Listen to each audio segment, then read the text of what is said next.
Okay, so we're going to run through how to fit the secondary handlebar attachment for the e-cargo. For this, you are going to need a 3mm, a 4mm and a 5mm Allen key. Okay, so there's a few different pieces to the secondary handlebar fixture. So you've obviously got the main bar itself, and I've already fitted one of the grips, but there are two grips that slot onto the ends, and then there's also a plastic bung to go into the very end of the handlebar. Then you've also got a stem. It's essentially very much the same as a normal handlebar stem. Okay, so my top tip is to build the handlebar before you then try and attach it to the bike. Okay, just makes it a little bit easier. It's a bit awkward trying to build it sort of doubled over whilst you've already got it on the bike.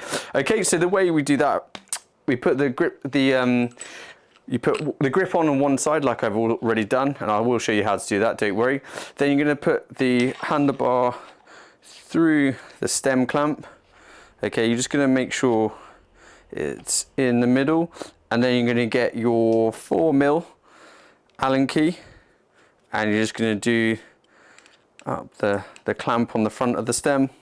Okay, just do each of the stem bolts a little bit at a time. Okay, just so that you're not overloading one side of the clamp.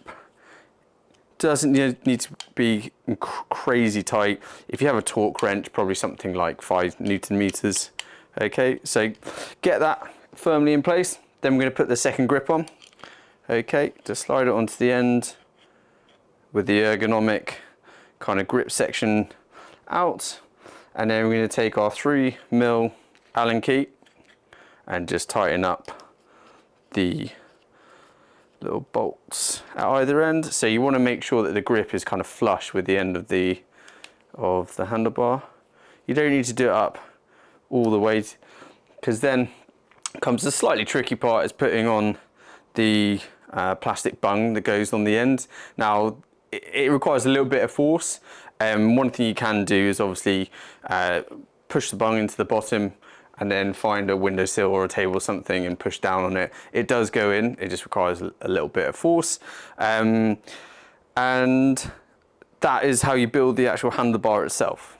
So once we've built the handlebar, then we need to mount it to the bike. And it's not too complicated. All we need to do is first undo the seat post clamp, remove the seat post and the saddle, and then all you're going to do is put the handlebar onto the seat post, and I just do this up very lightly, just basically so it doesn't slip around, because we are going to adjust this, but you just want the clamp to go onto the seat post. Okay, once you've done that, return the seat post back to the frame, and just take a moment to get the saddle back to the height that you want it at. Okay, so whatever your normal saddle height is, do the seat post clamp back up, and now we want to set the height of the actual handlebar. Okay, so whoever it is intended for, it might be a good opportunity to get them onto the seat and get it to a height that they're happy with. But once you've got it to where you want it to be, you then just need to make sure it's straight, and then tighten up the